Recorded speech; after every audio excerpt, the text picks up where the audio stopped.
All aboard!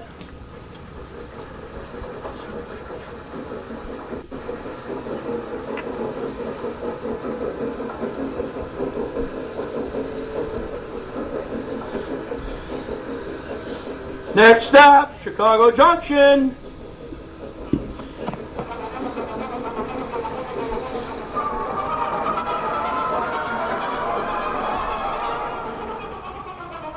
Yes, it's this time for this month's broadcast of Chicago Junction, the program that takes you through the wonderful world of trains. And with the help of our panel of experts, sometimes we even have some calling guests and visitors.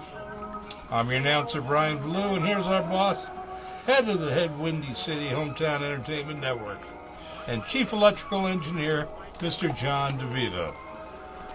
Well, thank you very much, Brian. Welcome, ladies and gentlemen, to another broadcast of Chicago Junction from the John DeVito Broadcast Center on the Windy City Hometown Entertainment Network. On Wednesday, March the 11th, the year 2020. Today, the panel will be talking about railroads and model railroads. And now to start today's broadcast, here's our announcer, Mr. Brian. Thank you, John. And now it's time to meet the panel. Brian Blue, I am your announcer and host. I am a rail enthusiast. I belong to the Chicago chapter of NRHS as a director. I belong to several other organizations. I'm big into garden railroading, plus working with Lionel Trains, and also a volunteer to help spread this word about safety around rails with Operation Lifesaver. And to my right, I'm Ron Stock, retired library director, general train foamer. Enjoy railroading, riding the rails on Amtrak, and just overall anything about trains. Good evening. I'm Kevin Barry. I'm a retired sergeant from the Chicago Police Department, lifelong Lionel collector and operator, and a director with the Chicagoland Lionel Railroad Club. Hi, I'm Dave DeRuska. I am the vice president of the Black Hawk chapter of the National Railway Historical Society. I'm also the guy who runs our Facebook page for Chicago Junction, as well as the Facebook page Chicago Area Railroad Historians. I also am coordinating the attempt to honor the 175th anniversary of the first train to operate from Chicago, which will take place in 2023, we hope, and it's called Chicago Railroad History Month. And now, before we really get going, one of our creators for Chicago Junction passed away. Mr. John T. Ryan, Jack Red, passed away after several years bout with some problems. And he was a man that actually gathered us and started together, and we started, 6 years ago? 7 years ago. And he's the Mr. Ryan that we say goodnight to at the end of all our shows. And do you have anything to say, Kev? Well, Jack, also known as Red, lent the show the name Chicago Junction because he had a family member that worked for the Chicago Junction Railway, and he just scrabbled together a crew of people that love trains and are willing to share their love and knowledge of actual trains and the hobby. And the world's going to be a sadder place without Red. And he was our movie expert. Oh, yes. Always could go to him for a movie. That's true. Gentlemen, I think it'd be more than proper that tonight that we dedicate this show to Red Jack Ryan. He was a great friend. He was a great person. Not only did he moderate Chicago Junction, but he also moderated Meet the Chicago Historians. And he and I, we got along very well. And I think it'd be more than proper that tonight we pay our respects and we say, Jack, this show is dedicated to you. I totally agree. Hear, hear. Yes.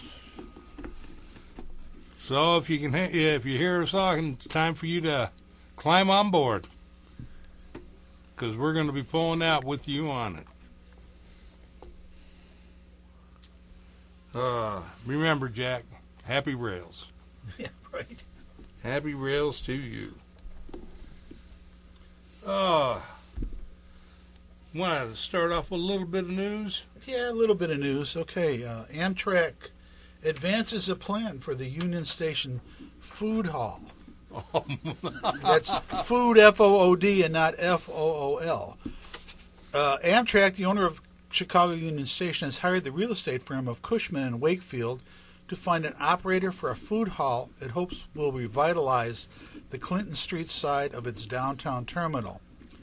Cushman is marketing 21,000 square feet for lease. Space has been largely closed off since a fire, which event was originally the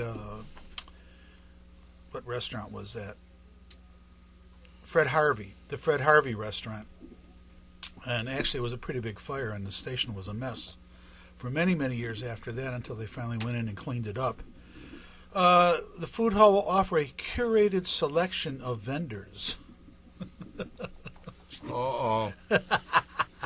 Amtrak is seizing on a popular trend in urban real estate and on residential and office growth in the West Loop. Cushman said 140,000 rail passengers, mostly Metro riders, pass through Union Station each weekday, and the daytime population nearly exceeds 160,000, and they all eat and drink. How observant. I guess they hope that they'll eat and drink there.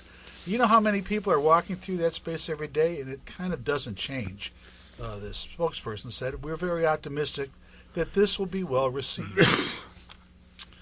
He said the food hall would be designed so travelers and locals can comfortably linger, which means that if you don't look like you belong there, the Amtrak police will roust you out.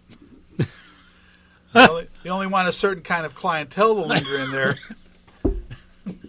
Not the usual clientele that lingers at Amtrak stations. I'm sorry you can't linger here. You can't sit there with that same cup of coffee for 10 hours. He said the plan is to lease the space to a single operator, which would then license spots to 10 to 15 vendors chosen for their quality and variety.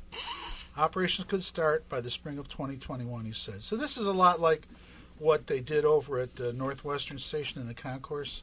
They have that Metro Market, which I'm not quite sure how successful that is. I know they've lost a few vendors over time. Oh, yes, they did, but they also, they're so upscale, so. Yeah, right. I know. I went in that grocery store once, and I'm like, why? You got to pay an admission fee to get in here? Yeah. What's the story? So that's the news from the food court. We'll be sure to bring you a restaurant review when it finally opens. Oh, yes. Tell you about all the fine fare that they will be serving there. Oh, by the way, the Amtrak head has been replaced by another gentleman. Yeah, from the airline industry. Well, he's from the air cargo industry. He's the third person from the air community who is now running Metro or Amtrak in the last 3 years. But my understanding, somebody said that he had some railroad background. No? Never? Didn't even ride a train once? That's what he probably Maybe did. a kiddie land. Oh, yeah. Well, It's see, this fits with Amtrak's plans to turn rail passengers into cargo. They just put you in a container, put you on a flat car, and there were trucks that we used to on base to move us around, tell the troops to get in, and we called them cattle cars. Rode in them on more than one unpleasant occasion. And I'm sitting there going, Lionel could make a comeback with their cattle car. You could paint United on it and American Airlines. well, Lionel should put out the Union Station Hobo Restaurant where the cop chases the hobo out of the restaurant. That's true. Yes. That could work. Okay, we're still on Amtrak here. Additional passenger train from St. Paul to Chicago, closer to becoming a reality. Ooh. That's what everybody wants to do, go to St. Paul. Second passenger train traveling to and from St. Paul to Chicago with stops in Winona and La Crosse is very nearly likelihood, but there are many pieces that need to fall into place. Minnesota Governor Tim Walz announced on January 10th that $10 million in funding for the Twin Cities Milwaukee-Chicago Second Train Project, boy, there's a catchy title, is included in his 2020 bonding proposal. So this would be in addition to the Empire Builder that runs that way too. Wisconsin Governor Tony Evers gave support for the second train, as well as hope that Wisconsin will contribute to its implementation. So they're going to, if you want to go to St. Paul, there'll be a second train to go to St. Paul. Amtrak pitches new Memphis to Chicago, other Tennessee lines to state legislators. I won't go into that in detail, but if you need to go back and see your kinfolk in Tennessee, you can take Amtrak. Metro's to step up fare violation efforts. Ooh, here's a good one. Metro intends to increase fare collection enforcement this year, the commuter agency announced in January. Metro police officers will join train conductors in validating fares by checking that riders have the appropriate ticket for the trip they are taking, and potentially citing those who do not and removing them from the train. That'll be a big hit. Yeah, they'll get sued for that one. Metro officials said in a written statement posted on Metro Facebook and Twitter accounts. In some situations, Metro staff also may ask riders to verify their tickets at stations before boarding trains. Now, I wonder what Metro staff is going to do that. Are they talking about conductors? I don't know. Maybe the engineer who won't be in the cab anymore. Yeah, right. I've done the air test. Now I have to go back and check people's tickets.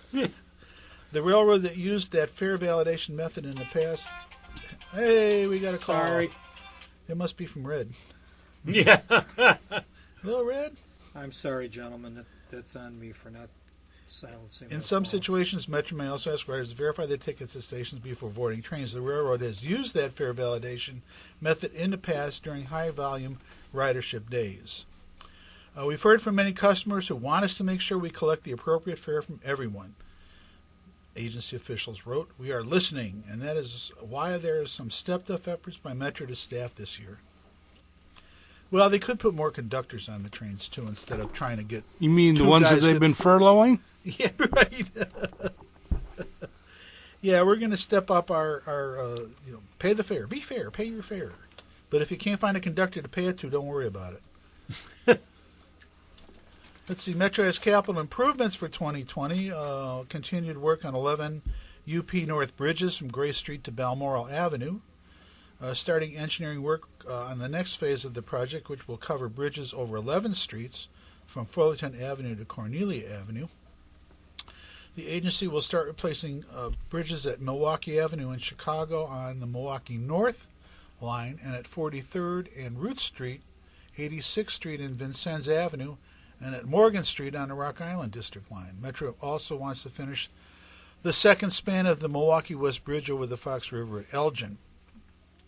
Work should begin on the long-awaited Peterson Ridge Station on the Union Pacific North Line and the Auburn Park Station on the Rock Island Line. Other projects include renovating and expansion of the Western and California Avenue yards, a new 14th Street fueling facility, and new crew and training facilities. So it looks like they may be taking the training out of 547 and opening up a training facility, probably at the Rocket House at 47th Street. A new control center and a new transfer table at the Rock Island's 47th District Street shops.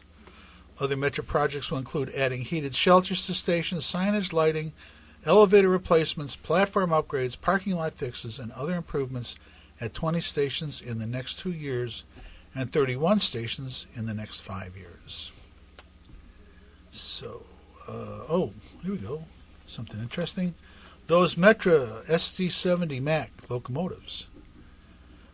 At the February 2019 Metra Board of Directors meeting, approval was given for a $17 million contract to purchase 15 remanufactured locomotives from Progress Rail Locomotives with the option to buy up to 27 additional locomotives if more funding becomes available. Progress Rail is taking existing SD70 Mac freight locomotives and reconfiguring them for passenger use. All components will be refurbished, upgraded, or new. The newly remanufactured units will be designated as SD70 Mac with an H. Not Mac like in mac and cheese, but Mach like in fast. Metro now expects to take delivery of the first of these locomotives in August of 2021. Now I wonder, they can't use those on the UP lines. I don't think that they're stuck with the F40s, and they can't use a 6-axle locomotive. They're Too heavy. Yeah, too heavy. They can't meet some of the curves, so I think they're going to probably be on the Milwaukee lines. Or the Rock. Or the Rock, yeah. Who knows? They're using the F40 PHs on the Rock. Well, yeah. Well, yes, They're smaller and lighter. Yeah, I understand. Yeah, it's a 4-axle instead of a. That's what was preventing the new locomotives to run the MP36s because of their weight. There's a lot of still light bridges on the Northwest and North Line. And their length, too. I think they derailed a couple of them coming out of Calaf Coach Yard, so they gave up on that idea. Yep. Okay, and Metro's getting 200 new passenger cars. They requested proposals for purchase of 200 new cars with an option for 200 more. The proposals are now being reviewed and scored by the Metro staff. They expect to present a recommendation for a car order to Metro's Board of Directors at the June 17th meeting. Who's going to make those cars? Because the outfit that went in at 136th and Torrance was getting all kinds of governmental grief because it was a Chinese-owned corporation, and they were told they couldn't do business in the United States because of computer access issues. Who's doing the new Amtrak cars out of California after Sumitomo dropped the? Is it Siemens? I think it is. Yeah, there aren't too many railcar manufacturers left in the United States. So they'll probably end up getting a foreign component with the promise, like what Sumitomo did, is build that factory out in, was it Rochelle that they built the factory? Yeah, I think Sumitomo is still in the running for certain cars. It's just that they messed up with the Amtrak cars, with the crush performance. And let's see, CSX selects right-of-way consultant for the 75th Street Corridor Improvement Project. So that's coming along. They'll probably hire at least 200 more consultants before they actually start doing work. Who knows? Oh, and if you're a bicyclist, you'll be excited to know that the 606 Trail will be extended across the Chicago River into Lincoln Yards, where, if anybody's familiar with the northwestern line there at Clybourne Junction, CY Tower, the Milwaukee Road came across that piece of track. That was the old, what was that line that went through there? I forget what they called it, but it ran over to the steel mill. Yeah, Finkel Steel, and they is had that the old Chicago terminal? No. Well, yeah, the terminal ran They never ran across the Northwestern, but they did run on the east side of the Northwestern tracks, and switched out that junkyard and a few other places, and then Finkel Steel, and then the humongous junkyard. And well, the junkyard's pulling up stakes, from what I understand. They're getting pushed out, and there's really nothing left to switch over there. The Northwestern, or the UP, still maintains a yard there for some work. I'm not sure what they're switching over there. Well, that's the scrapyard that has been caught several times recycling city manhole covers. So Sterling Bay, who's in the process of building this humongous new city over there, where Finkel Steel used to be, that general vicinity, they're recently purchased from an affiliate of the Iowa Pacific Holdings that line. And I think they were basically, Iowa Pacific was forced to sell the line by the city. And they want to have that line, the 606 trail, which runs along that former Milwaukee Road track, to connect with across the river to this new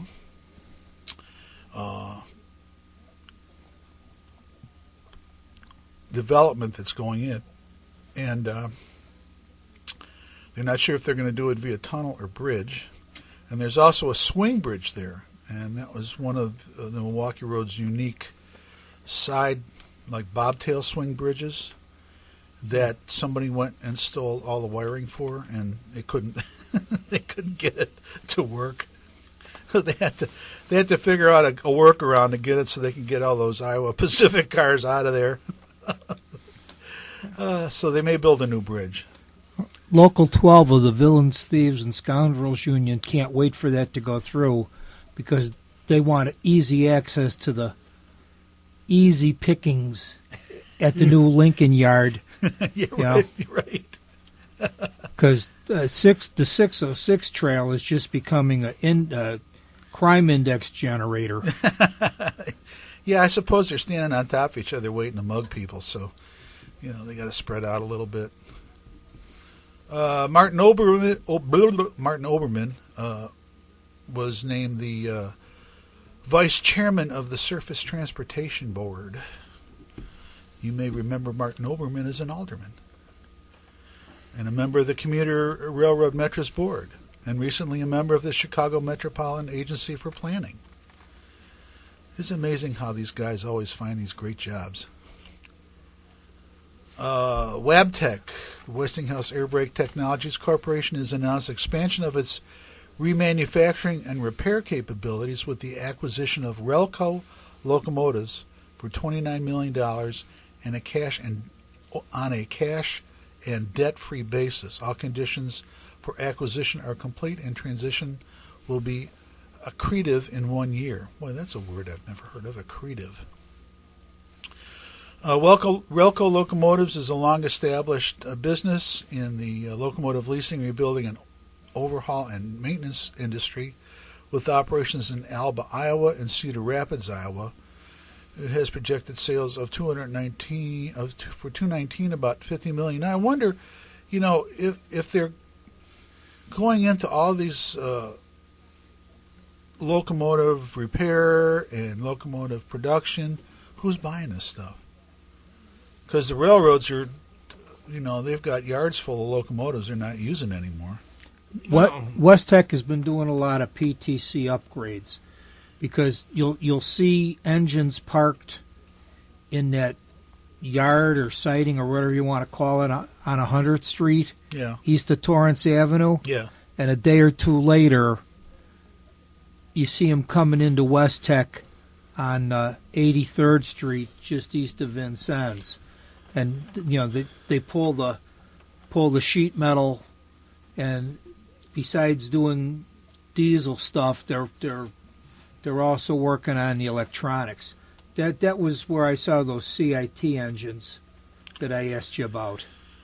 Yeah, and CIT is just a leasing operation. Yeah. Yeah, I mean, I don't know, if you're getting into the locomotive remanufacturing business, I'm just wondering where you think your business base is.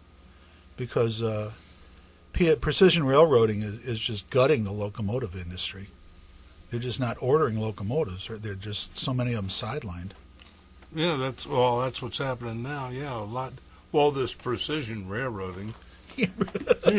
I can tell you I've seen CIT, CSX, Santa Fe, and UP engines sitting in West Tech at 83rd Street. So, they don't care whose equipment they work on, but the equipment's I'm sure going they in there contract quite out. regularly. Well, what it is, and it's also, you're still talking about these locomotives still have to get through inspections and such before, if they're taken out of service, that's fine. But if they're going into shops like that, some of them could be outsourced for repair work since they've been cutting the workload. Right. A lot of the locomotive shops have been cut back big time. Yeah, well, look at NS. They closed. What was their big locomotive repair base? Roanoke. Yeah, Roanoke's history. Yeah, Roanoke is now going to be gone. There's a lot, the same with, the big push to close all the hump yards. Well, didn't they switch all their stuff to the former Conrail facility out east? Oh, yeah, they're in the old Juniata shop. Yeah, Juniata, right.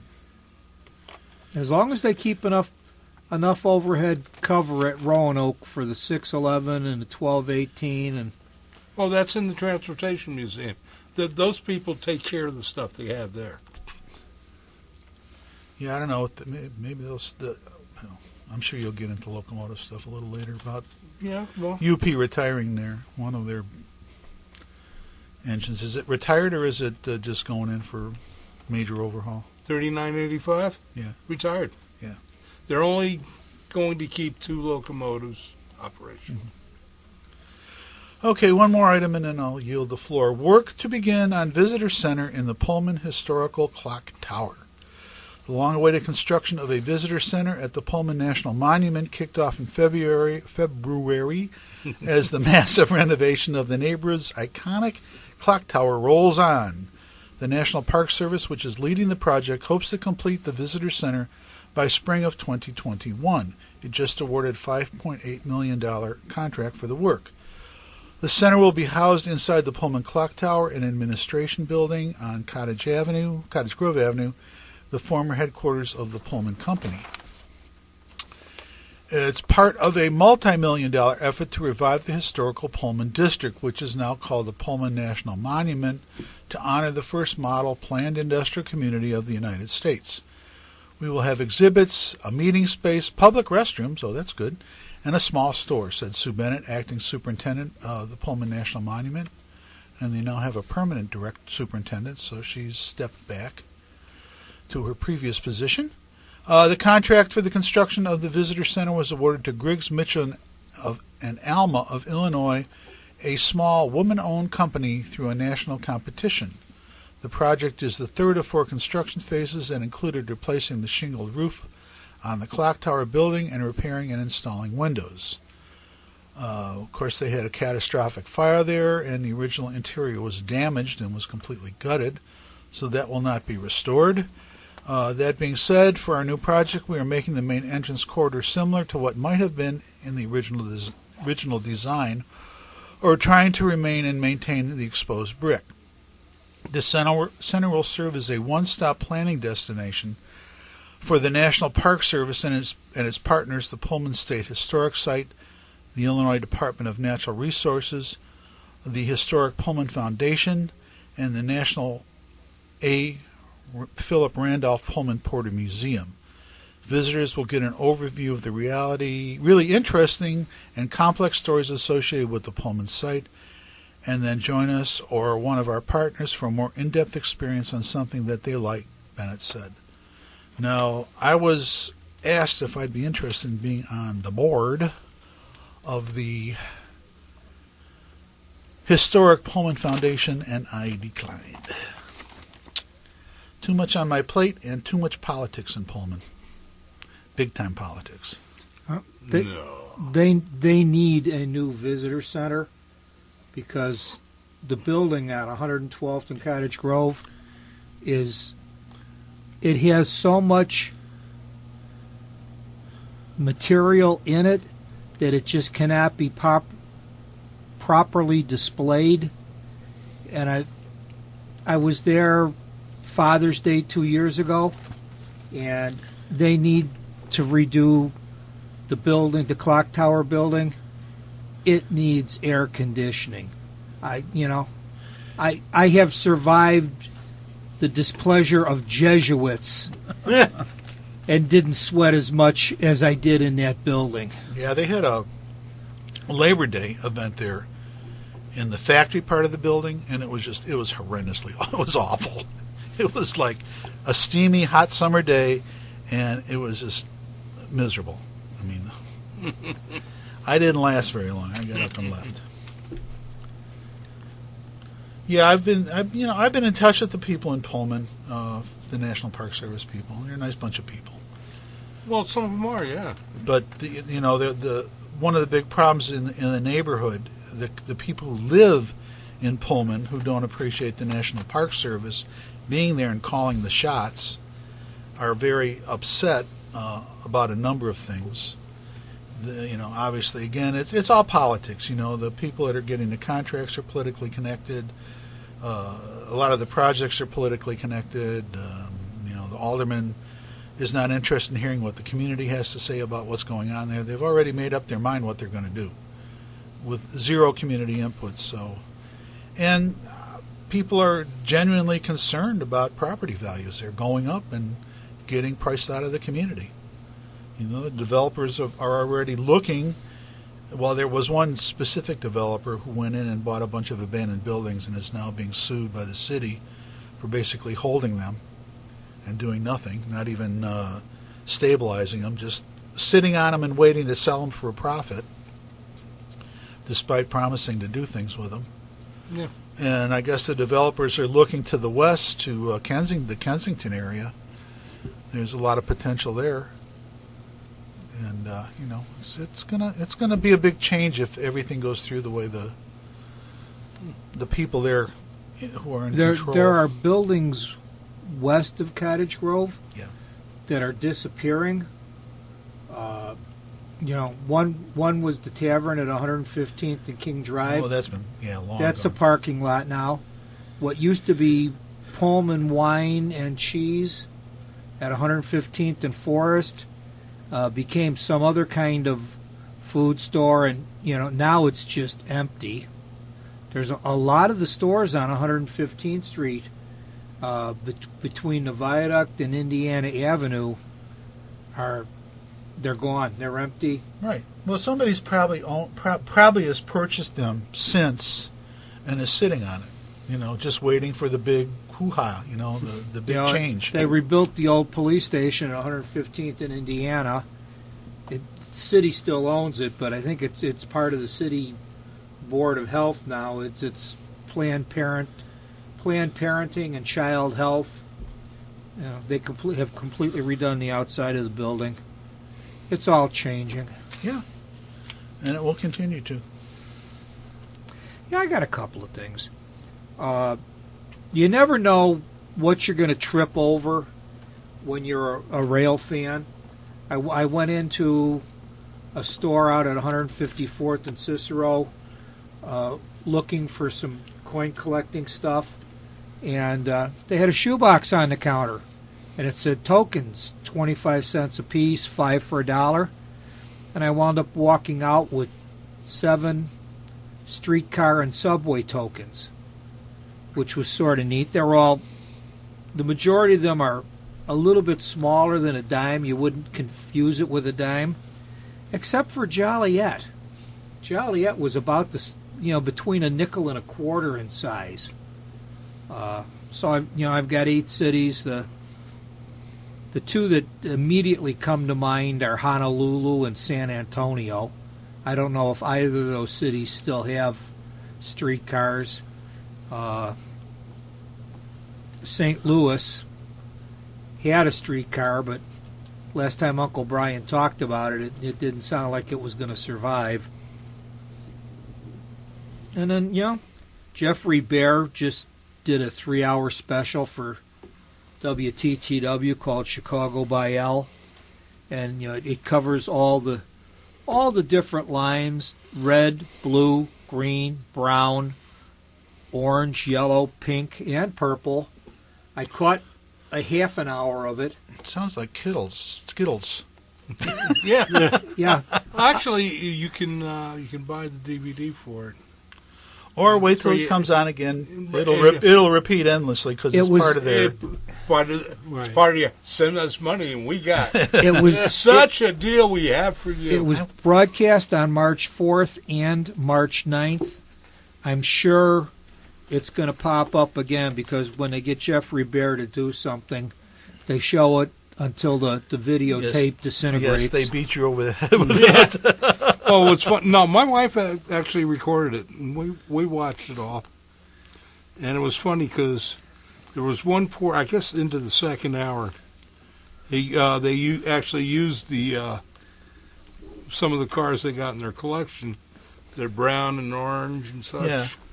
And they had 3 guys all sat there, and I'm sitting there looking, going, and they talked to one guy because he's such an enthusiast about it. Well, plus he's a CTA off. Yeah, in the well, offices. so there was another gentleman there that is as much an enthusiast, but they didn't talk to him. But he's your expert on the 2-foot tunnel railway. Oh, okay. Oh, Moffat? Bruce Moffat. Oh, okay. There was 3 of them. There's Bruce Moffat, and he was the guy standing in the middle. I'm going, that's Bruce. I know him. But it was good to see them doing that stuff. Yeah, it was. I don't know. I had mixed feelings about the show. It was more a travel log than anything. Well, yeah, this is what you can see when you travel, right? But it was it was pointing out some of the spots. Yeah, they and talk you got about a little bit of the history yeah, why it started and all. Yeah, yeah, and if you wanted to go to a vegan restaurant, they told you where you could find one. Yeah, and most people drive their car there because they're terrified of taking a hill there. Especially recently. Oh, I've heard read all kinds of comments that people are writing online about. Well, I'd never take the L into that neighborhood. A few months ago, we lost the secretary for the Chicagoland Lionel Railroad Club, and like any other time, when there's an executor,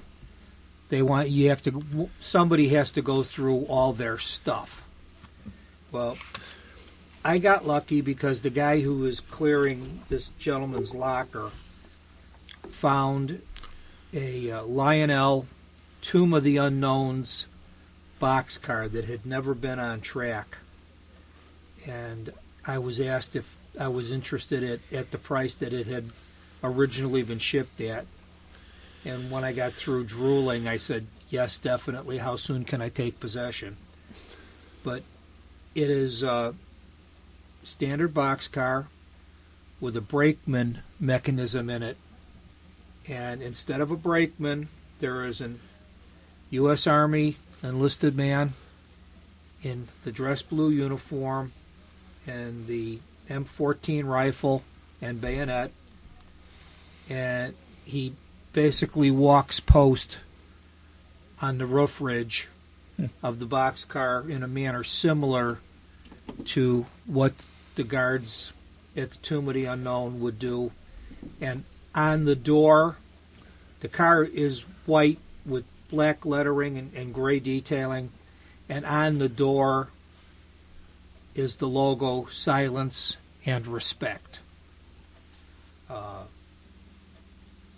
And if you've ever had the privilege of going to Arlington Cemetery and seeing the guards walking post at the Tombs of the Unknown,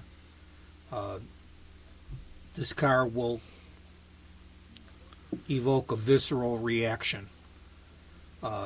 It's a very nice car. It's Lionel stock number 85263. And as soon as the show is over tonight, it will go back in its protective carrier. I have not had the opportunity to put it on track yet. I'm looking forward to that. my wife semi-surprised me. She asked me if I wanted a quilt made out of my train ride T-shirts. And I brought it with me tonight and showed it to everybody. It's a nine panel T-shirt quilt, and it's a lap quilt because it's only 54 inches by 54 inches. Because basically, I don't own train T-shirts unless it's a train that I've ridden behind, and there hasn't been a whole lot of trains available to ride the last few years. I am not independently wealthy like Uncle Brian. I can't fly all over the country to ride trains. But I was going through some stuff at my mom's house, and I found a 12-inch doll. It's not porcelain. It looks like it might be molded out of some kind of wood pulp and glue. But it's got, and unfortunately they're made by Lee, but it's got bib overalls and a long sleeve shirt and an engineer's cap and a red scarf. And I think the only thing I'm going to do to it is I'm going to ask my wife to make it a blue shirt so it looks a little more prototypical of what an engineer might wear. But, I was really surprised to find it. I told them I'd bring mine. I have one that's got a mouse with big ears and an engineer's outfit. Well, you can bring yours next month. Okay, if I remember. If I can find it. But yeah, I mean, it's neat. I know it's going to wind up out at the club for at least one open house in the gift shop. It's beat up. The head is split on one side. I've been building it up with glue to fill it in before I try to touch up the paint. Typical engineer. Well, I don't know what to try to use to glue it, and I don't want to put any pressure on it for fear it'll crack. But, it's just neat. Just leave the crack there because most engineers are cracked anyways. Yeah. Look at us. I'm not... I don't mind insulting you, but Brian's got me by about 6 inches and maybe 40 pounds, and his extra 40 pounds ain't fat like mine. But that's all I got, guys. Wow. Okay. Well, the first thing that I brought another building from Menards. It's called Gamer and Thrones, and it's a it's a manufacturing building. And what are they manufacturing? I think toilets. They have a toilet on the top of the... The minute you said the name, that's the first thing I thought of. Yeah. They got a sense of humor. I love it. Which I like. And having been the dog sitting on the throne? No, the dog is sitting on the... he hasn't made it to the roof yet. Yeah, he hasn't made it to the roof. But he is down below, as per usual. They do have the Menards dog. And Jack. And they have a revolving motorized throne, which is the toilet. Thank God. They have a backlit Game of Thrones sign. Gamer and Thrones. Yes. And 28 intricate windows and 4 roof dormers. 3 workers. A pallet with sink and ballast, or sink and toilet, chimney. And, of course, Jack the German Shepherd. So, the dimensions on it are, let's see, they usually have, here it is, 10 feet wide by 6 feet in depth and 6.18 high. I think you meant inches, sir. Yes, inches. I say feet. Yeah, they also make it no scale for those of us fortunate enough not to model an HO. Yes, and this one's an HO. And it's really kind of cool. It's what's with the horse on the back? Oh, yes. And on the back they have a a painted poster which says Gamer and Thrones, and they show a guy with a buoy whip, and it also says Premium Buggy Whips on the back. So in addition to the other things that they sell buggy whips. Sounds kind Apparently, of kinky to me. Yeah, I know. You can't be on the throne too long. apparently the guy driving the buggy is a card-carrying teamster. Well, possibly. He also could possibly be Amish. He's got a beard. Oh. I ain't going anywhere near that one. No. Anyway, it's cool looking. The building looks like it's made out of wood, tannish color, green tiled or sheeted metal roof, and it's pretty cool. And actually, it came out around Christmas time, I think, or a little bit before Christmas this year. So I liked it. I thought it was pretty neat. They are really doing well with their partnership with Woodland Scenics. Yes, they do. Yes, and so anyway, so that's my newest edition. I'm gonna the next thing that I want to talk about. Your layout's got to be about the size of the Washington branch of the Chicago Public Library, because you keep coming in with a new building every month. Well, I do have new buildings, but I got a lot of work yet to do. But the other thing which I saw, and I always had an interest in it, and I especially from the 20s, 30s. There's a book that just came out probably about 2 months ago, and it's called Milk Trains and Traffic, and it's written by Jeff Wilson, who's done quite a few different model railroader books, and it's a part of the Guide to Industry series. And if you're planning on doing a layout and you want to do the milk industry or the dairy industry,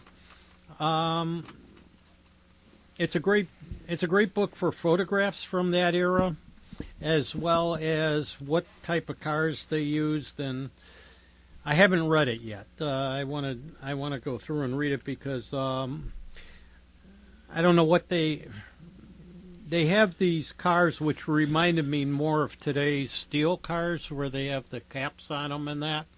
And it looked like they had that for the milk industry. And I'm curious. I was glancing through, and they didn't show the interior of it, and they show a hose connected to a Borden's truck where they're pumping the milk into the truck. So I'm not quite sure what was actually inside that container, whether it was, I presume it had to be bigger, something more powerful than just milk cans, because they pumped it, obviously the milk was being pumped into a container truck.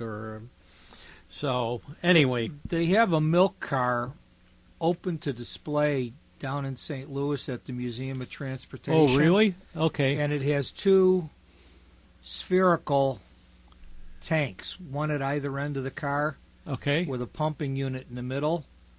But the cover with the car and the milk truck, mm-hmm.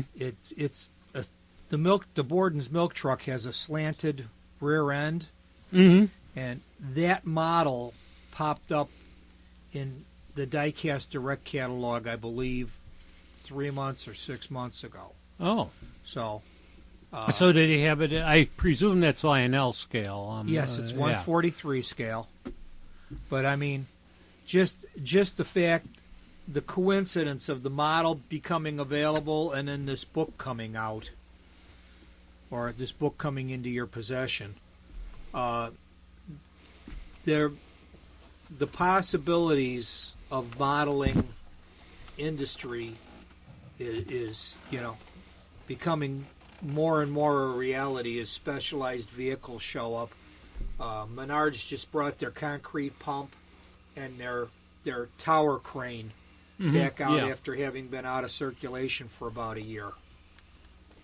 So, the just book, an observation. The book came out the tail end of. Let's see what the copyright date is. It's 2019 Kallenbach Media, and the price is $21.99 in the U.S. And so, if you like to order it, you could probably contact Kallenbach. And the author's written over 30 books on railroads, and his name pops up quite often. He probably does about a book or two a year, and usually they're pretty good. So, What's his name?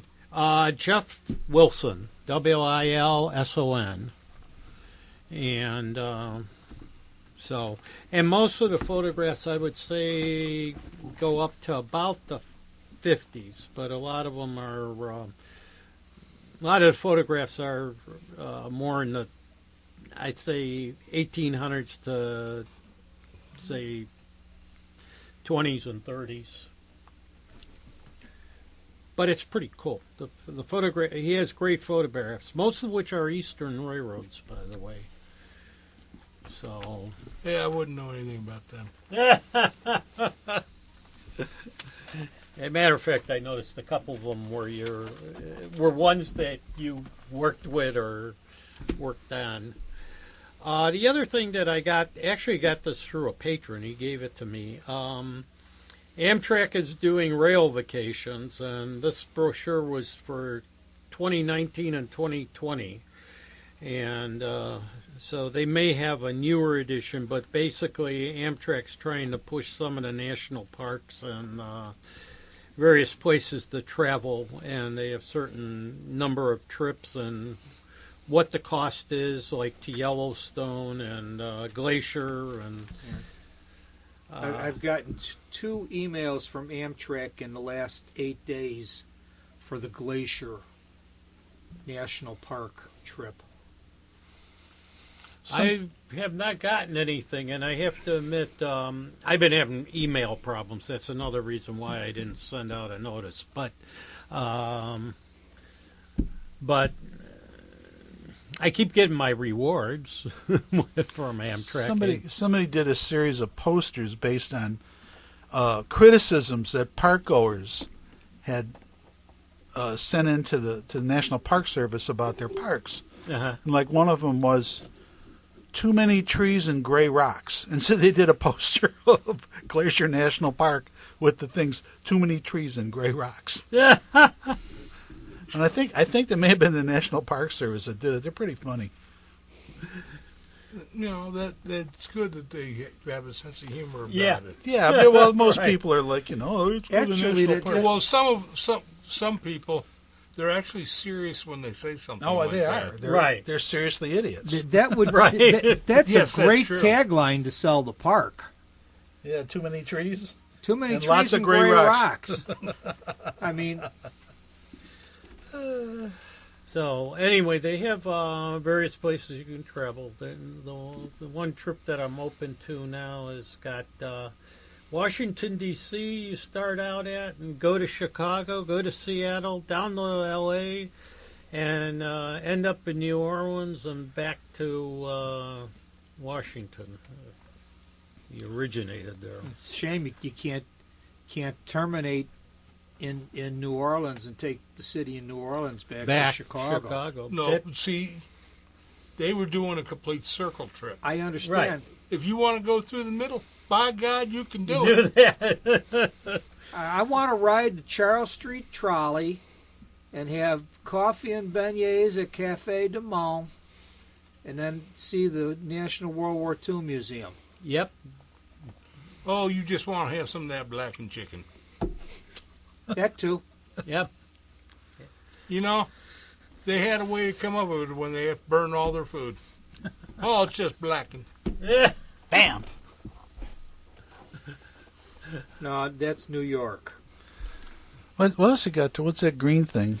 There are several railroad shows coming up. One or two that I had mentioned before. Two of them actually use the same color, which confused me at least. There was a sale. Yeah, and lime Old green.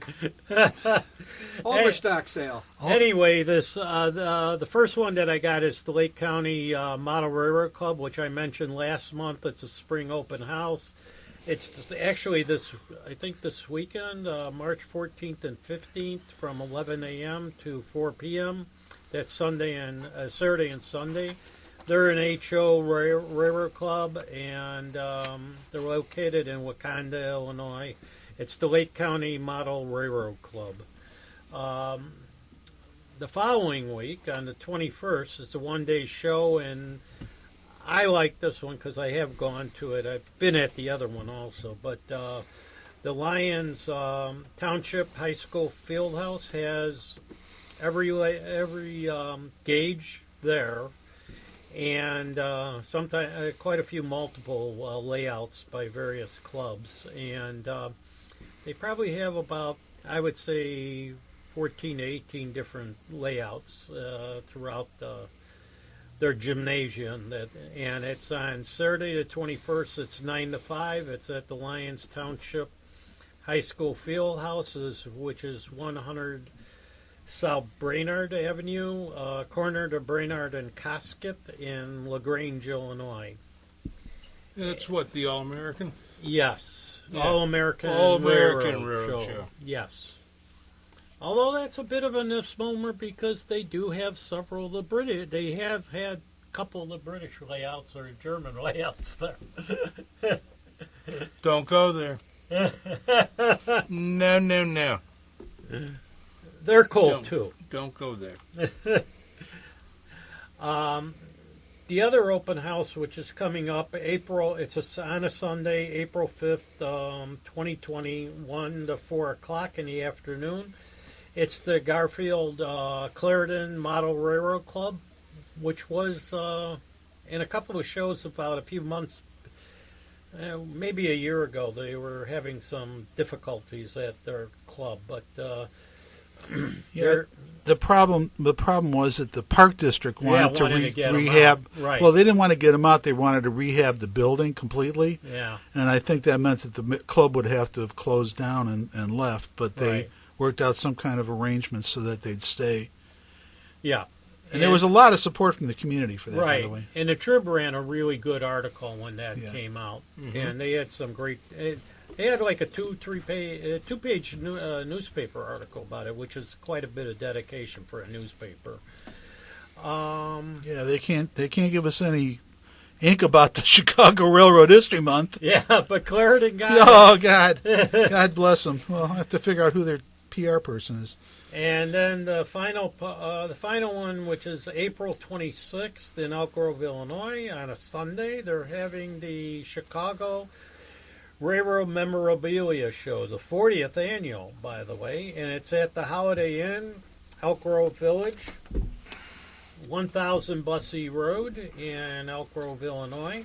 They're going to have over 125 tables of vintage railroad items, including china, timetables, keys, locks, and more. So if you're interested, the phone number is 847-537-0891 or email Joe Mazak, Mazanek @gmail.com. And his first name is Joe, and let's see, between Joe and his last name there's a period. Admission is $6. So. I got a question, and this is, I don't think any of us can answer it, but with this thing with the virus, a lot of these gatherings are probably going to come into question. When you get large groups of people coming together, depending on how this virus plays out, a lot of these events may be canceled. That's a good point. Excellent point that you make. So call in advance. Yeah. Don't go there expecting to be there with 500 people. Right. 500 people wouldn't be worth them opening the doors for with That's 125 tables. No, not with that. So Well, anyway, 500 is the threshold. That's 500 or more, you can't have an event. Brian, have you ever been out to the Railway Museum in Ely, Nevada? No. Okay. I was watching a show the other day called American Restoration, Mm-hmm. and the gentleman that runs the Ely, Nevada Railway Museum brought in all the pieces parts for a double or for two banjo signals, wigwags, Mm-hmm. except the swing arm. And, you know, I was surprised by the way it was set up. You know, it's basically it's like five complete sets of activators to get the swing going. And the way it was explained was if the first one fails, the second one automatically kicks in. So in order to repair these two sets and then build two swing arms, I think he charged $18,000. But, I mean, it was a beautiful old piece of technology. I don't know if there's any place that actually has them in operation anymore other than maybe museums. But in the background, you could see an RS-3 crossing the yard. Yeah, that's a regular engine. Yeah, one of their. In fact, it's one of the ones that they use for throttle time. Now this year they're retired. They are pulling number 40 out of service, the 10-wheeler, Okay. because it's due for its 15-year-old check, and they use that a lot. But they have number 93, and she's ready to go. Well, I was just fascinated, number one, by the complex electronics. When they finished it, Mm-hmm. I mean, it was just beautiful, and it had the roughly diamond-shaped guards for the wigwag, for the swing arm. Mm-hmm. I mean, Well, I remember they used to have a restoration program on A&E, and the guy was located in Las Vegas, and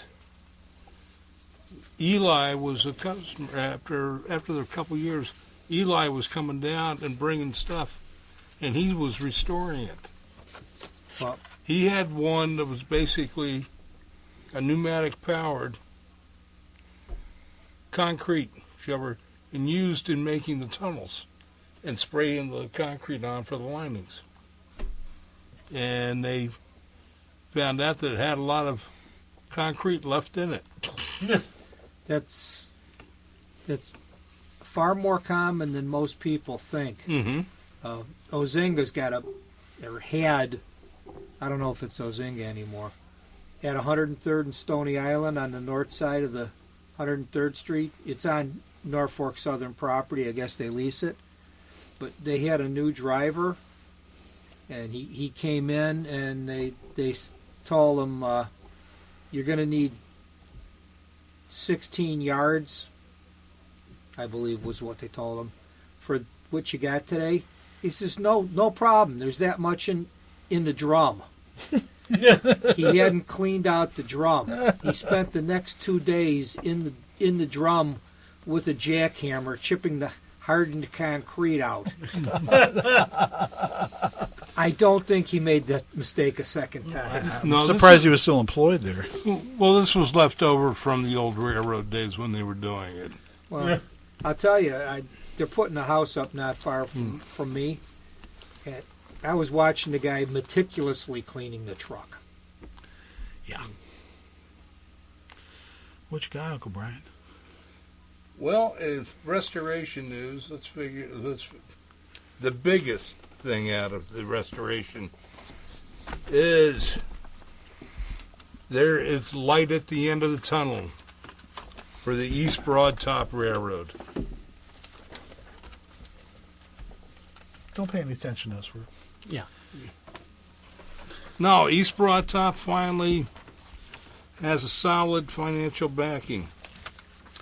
An organization called the EBT Foundation, Inc., will own approximately 27 miles of the line from the south end of the Concrete Arch Bridge over the Ogwick River near Mount Union, which is the connection with the Pennsy, to the road crossing in Wood Township, which is 5 miles outside of Orbizona, where they where Cottage Grove is located, where the end of the normal excursion stopped 5 miles out when they took a ride. The new organization is going to offer several EBT events. The 60th anniversary of the start of tourists in 2020, and will hopes to resume regular operations starting in 2021. Outstanding. And the thing is, the foundation also owns the narrow gauge railroad shops, rolling stock, and equipment. Now, East Broad Top is a National Historic Landmark and is in the National Register of Historical Places. And it's been promised $10 million by Pennsylvania 20 years ago. And still haven't gotten it. Is it still in the budget? It could be. This is the very best outcome for the railroad, which has been in my family for 2 generations, says Joseph Kovalchik, whose father, Nick Kovalchik, purchased the East Broad Top Railroad and Coal Company after the coal mines closed in 1956. It's a combination of pride and relief that we passed the torch in the second reincarnation. The Kovalchiks will continue to own the coal company property that has been jointly owned with the railroad. When my father bought the company, it was never his intention to scrap the railroad. At the time, he was the only one to stand for the EBT, and his role in history books have been assured.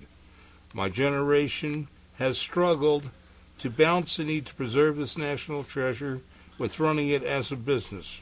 We take our pride in our role in its survival, but it is clear that a for-profit business model was not sustainable. Our faith in the new model is to reflect both the sale and the Kovalchik family's ongoing role on the board of the new nonprofit. Financial details of the purchase will remain confidential.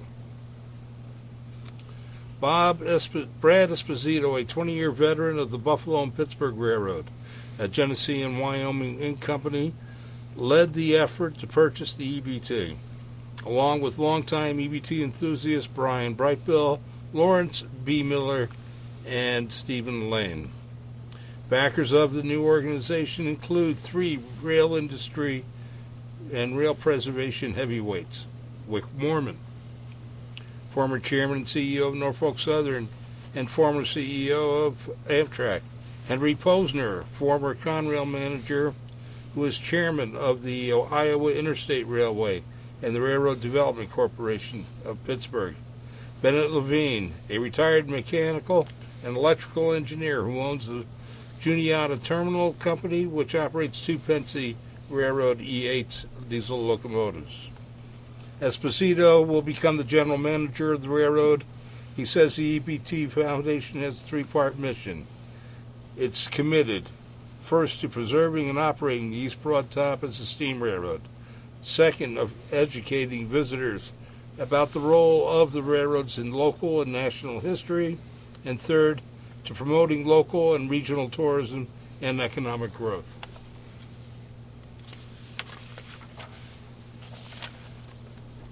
Esposito says the new organization will immediately begin to work on several fronts. EBT has been closed since late 2011, Before operations resume, the railroad needs to overhaul track and equipment, including locomotives, passenger cars. A fire suppression system will be installed in the historic machine shops and roundhouse, and several structural stabilization projects will be undertaken at the railroad's Rock Hill Furnace Complex. Now, there have been a group called the Friends of the East Broadtop, like with some others. And what they have been doing to help assure working something like this from Mount Union towards Rock Hill, they've been raising money for the last 5 years to buy the 27 miles of track that haven't been used. So that way they're preserving it there. And plus they're preserving all of what's happening in Mount Union. All the, none of the buildings have been tore down or anything. That's where it has the combination of standard and narrow gauge track. And the shops that built all the hoppers are interchangeable with the wheels. So after you take it down on the narrow gauge, they got cranes lift up, put the trucks underneath, so that way the Pennsy could just take them out on its main line and deliver the coal. That's why the EBT hoppers look so big than the normal narrow gauge. And that's what it's going to be do. They've got a very good prospect in here.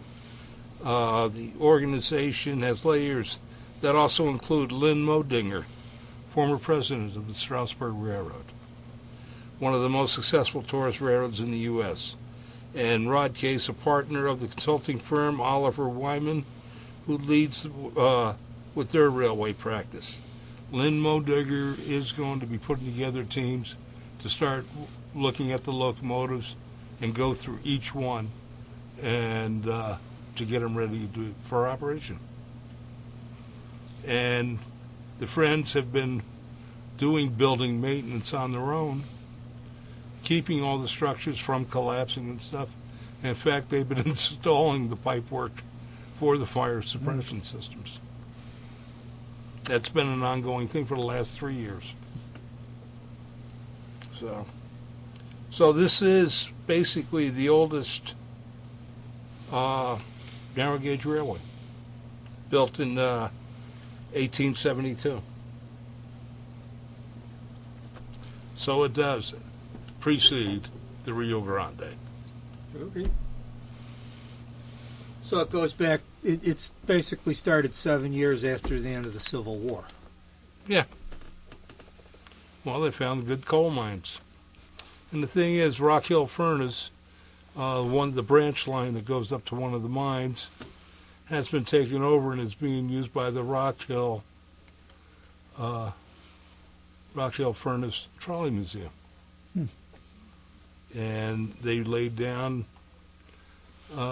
third rail, and it's also with the other loops, so they're doing fine. That's where the Liberty liner is. Okay. The other electroliner, and where San Diego's first retired streetcar is. And it's running great, and it works well. Doesn't that use the pantograph? They're using a trolley pole on it. No. So that's the good news about it. And there are two. I know where parts are for 1060, and that's in Whitewater Valley, down in Indiana. And tourist line down there. It was used. The 060 was used as regular passenger service, tourist line. And there's another one still in Pennsylvania, but it's the only two locomotives that I know of that were standard gauge that ran on the East Broadtop, because it switched the yards in Mount Union. And what's going on in the world of steam? What is? Okay, well, last year was the year of the malaise. Well, actually, 2 malaise. You had the big boy, and then you had another one called Skookum, and it was a 2442. Yeah, not that big, but it was standard gauge. And because those two did beautiful runs. But the Western Maryland Scenic Railway is still rebuilding the 2662, the 1309, which was Baldwin's last domestic-built steam locomotive. And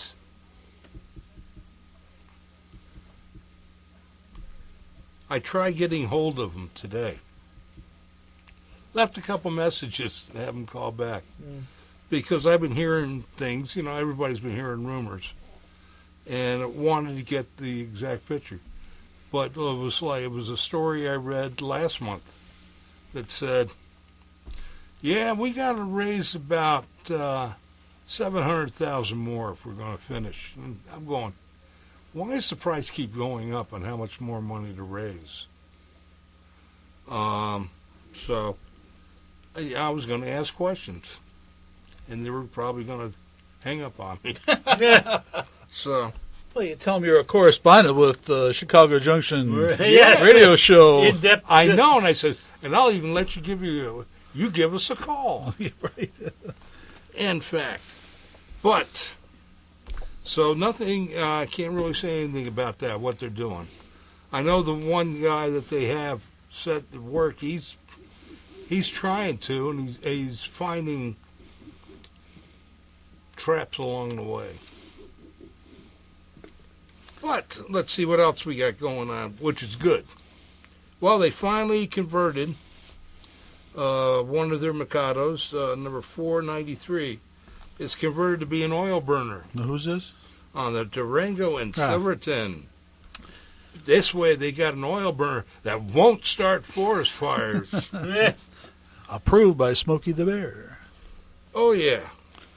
And then Colorado Railroad Museums finished the restoration on Rio Grande Southern 460, number 20. The boiler's been done for the last 2 years, and it was done by the Strasburg. Shipped back, and now they're finally finishing it up. And there's going to be a party for the 50th anniversary of the Cumbres and Toltec. 50 years ago is when they signed the state of New Mexico and Colorado signed the agreement to share the trackage and all, and supply money from each state, because the line crosses the border 13 times. And so what they're going to do, celebration... Was that geography or politics?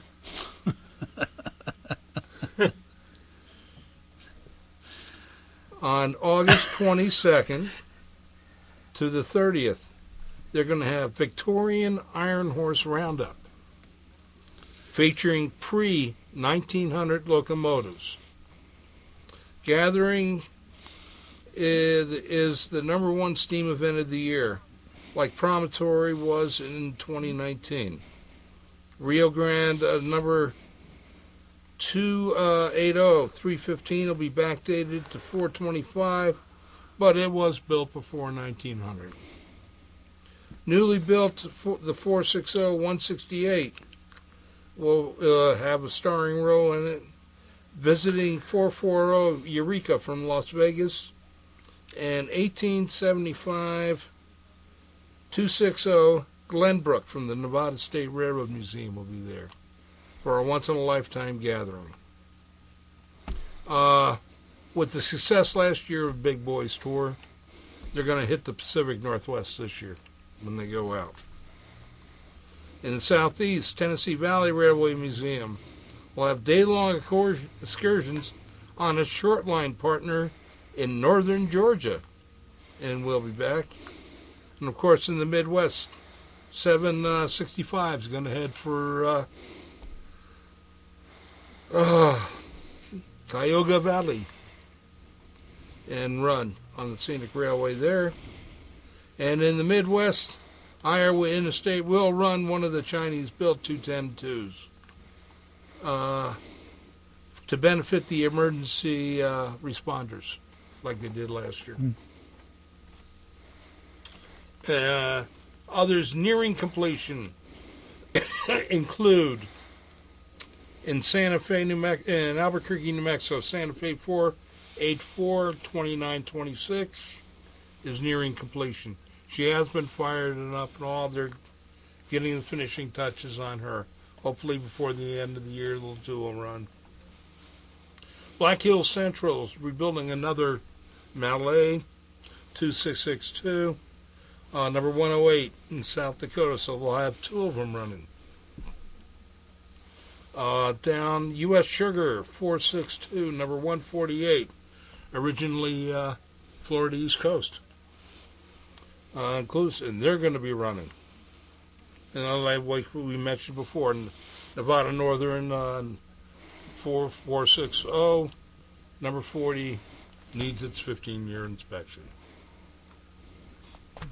15-year diaper change. Yeah. Brian, tell us, we have to sit here and enjoy that shirt you're wearing tonight, so why don't you talk about that just a little bit? I know you're proud of it. I might be proud of it, and it's still, but the engine's no more. It's being painted. The Leviathan, I was part of the Leviathan team. It's been sold.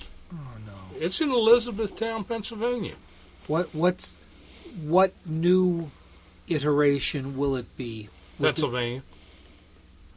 They'll be painted in the Pennsy Railroad colors, early colors. And they are also owners of the new Lincoln Funeral Park. And there's a new coach being built that's supposed to get there. Is there some kind of tourist destination or? Well, you can be a tourist destination, yes.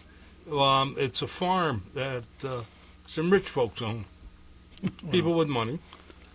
And, you could do corporate events there, weddings, that type thing. And they're slowly building it up. And they're going to get a couple miles of track in so they can run it back and forth. I remember the day my wife and I got a chance to see the Leviathan and the Lincoln train. And you had worked so long and hard getting all the brass on that engine ready for the Admiral's inspection. Yes, I did, and it rained. And you figure, that's what happens. Well, it may have rained, but it still looked good. It was painful to look at. You had put such a high sheen on the brass. That's what you're supposed to do. Yeah, but you're not supposed to enjoy doing it. Yeah, I guess I could have smiled a little less. Is Cloaky doing anything else?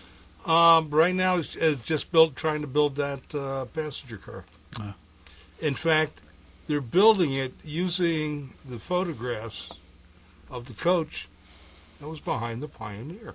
Oh. That's what it's going to look like. Really? Yep. That's what it's going to look like. Fancy that. Maybe he can do, next thing he can do is the Pioneer. While the Pioneer still exists. Yeah, I know. Well, he could be the Pioneer, too. Yeah, there you go. Son of Pioneer. Son of Pioneer. But, it's, I was thinking about all this stuff with tourists, and they were talking about it, and they said something pretty good. Like some of the things they've been holding back. Like in the last few years, there haven't been as many events going on spectacular, like they did several years ago in Spencer, when they've had all the streamliners there. And there's still some streamliners that should have been there and didn't go, like the original EA. Mm-hmm. From the B&O Museum, right, or even one of the Aerotrain locomotives. either out of St. Louis or Green Bay. But what's happening is they changed the date because they're saying in Steamtown they're going to actually have their fair railroad days, and they've changed it from August, September time frame to June. And people said, it's because it's all the other. That's what they're saying. There's other events, so we're going back. And what the problem is railroads aren't like they were. Amtrak is not like it was. Remember at displays and stuff in Amtrak town? Amtrak would send locomotives and cars. Mm-hmm. Display. No more. Yeah. They stopped doing that. That's what he stopped doing 2 years ago. So that was brought up. The fact, the railroads used to offer free transportation of transporting historic units to someplace. That's not happening anymore. If you look, the units that were on the business train for Norfolk Southern, they've been sold. Mm-hmm.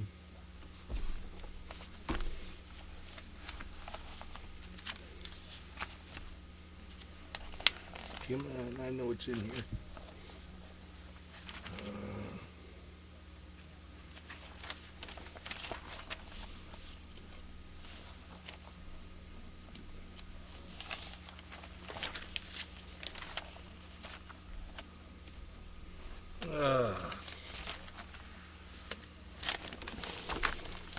There you go. There's one of them. Reading and Northern bought an AB set. Hmm. They bought one AB set and another one and bought them at auction. Hmm. I'm sitting here, okay, so I guess no public goodwill to all of a sudden the railroads aren't going to be it's not do business. They used to take their clients. They don't want business. They don't want No. business. It doesn't fit in They've with their cut back precision scheduled railroading. That is true. They're only looking at unit train traffic. right. They're telling a lot of their customers, go to trucks. Yes. Haul it by truck because we're not going to take it. We're not going to schedule any. Scrap dealers used to haul a lot of stuff by rail, and they're being told, we're not going to make pickups. The only people that are catering to them are the regionals. Yeah. And geez, the regionals are making money. Yeah. Well, railroads are becoming the Amazon of transportation. But see, that's just it, and you sit there, we were, when we talk about Amtrak, we kind of make jokes and stuff, or when they talk about autonomous, they made a big deal about the autonomous train that's running in Australia. We had autonomous trains running here in the U.S., and they were captive, just like the one in Australia. Well, they've got one now out west. Muskegum, the coal mine Okay. in Ohio. The Lake Powell, Lake right. Powell and Black Mesa. Right. That was another electric line. Right. But what was the one thing that was common with them? They didn't go over any railroad crossings. They didn't go through cities. There you go. They're out in the middle of nowhere. They were in the middle of nowhere. If they had a grade crossing. Well, I think right now there's some testing going on out west with the Wabtec and their autonomous train operating system. And what they're thinking of right now at this point is in a lot of the western areas where they're really running through the middle of nowhere, that they would have autonomous trains doing that. I mean, I think they're well aware that they don't have the technology to be running through cities over railroad crossings. The technology is not that advanced, nor it probably never will be. Not unless they're going to have a private right-of-way that's going to be elevated and guarded by electric fences so crazy people don't walk on the tracks. I mean, just like what they're stopping in California with the high-speed line, Yeah. it was going to be elevated. Right. Well, It just needed wings. the railroads have Or this- engineers that would follow the speed railroads restrictions. right now are fighting with the trucking companies because the trucking companies are pushing autonomous vehicles. They've been tested, they've been tried, and they're doing it. The trucking companies are actually doing it in certain areas. So the railroads are feeling the pressure that they just have to get rid of people, and everything will be good. Just get rid of the people. Everything will be fine. And have robots do the loading. Yeah, right. Well, who knows? Yeah, but see, who knows what the future holds, Brian? It's Yeah. And you got a mechanical mother-in-law in the autonomous train nagging like human loaders to step it up because I will miss my window for departure. they had a thing on a Twilight Zone last night with Wally Cox. Oh, yes! He's a computer programmer, right? And the computer's a female computer, and she's jealous of him trying to make time with another Robot? no, not another robot, another person in the company. And it was hilarious. And Wally Cox, I mean, as soon as I saw Wally Cox, I said, "Oh, this is going to be good." I don't know.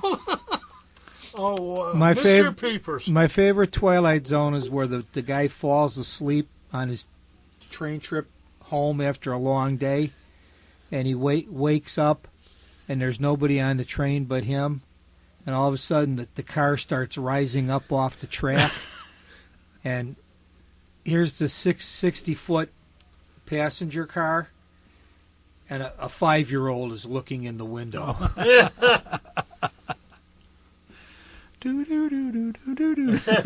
Yeah, you only hear that on a Twilight Zone or if you walk into a Denny's. Hey, you want to call it quits for the night here?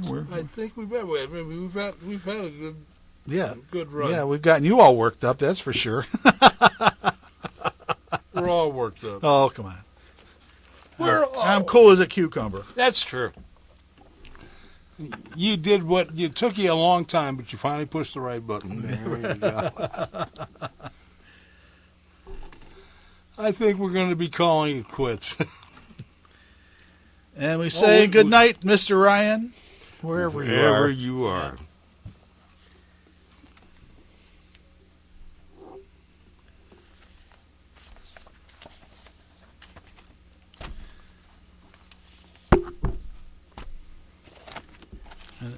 As soon as the theme song comes on.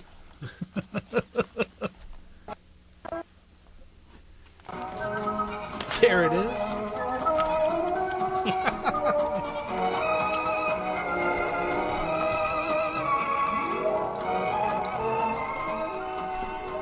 As our express comes into the terminal, we want to thank you all for joining us on our journey through the wonderful world of trains. Chicago Junction is a production of the Windy City Hometown Entertainment Network and can be heard on the web at www.windycityhometown.com, where you can listen to tonight's broadcast and all of our past episodes. You can also sample the other fine programs that are being offered.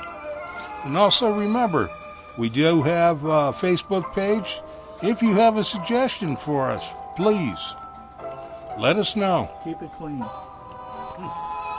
You can say it with a smile. Till next month when we journey to Chicago Junction, I'm your announcer, Brian Ballou, saying happy rails to you. And farewell, Mr. Ryan, where we hope you are.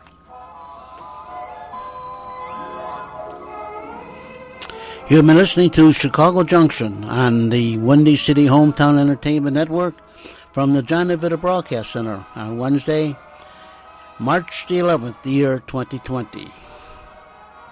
Chicago Junction was produced and directed by John DeVita, and our special thanks to the executive producer of Windy City Hometown Entertainment Network, Mr. John Chicando. Ladies and gentlemen, on behalf of the entire staff of the John DeVita Broadcast Center and the Windy City Hometown Entertainment Network, we're going to say, my good pal, John, Red, Ryan, we're going to miss you, and thank you for all the hard work you put in Chicago Junction and Meet the Chicago Historians. Good Lord, may his soul rest in peace. Amen. Thank you.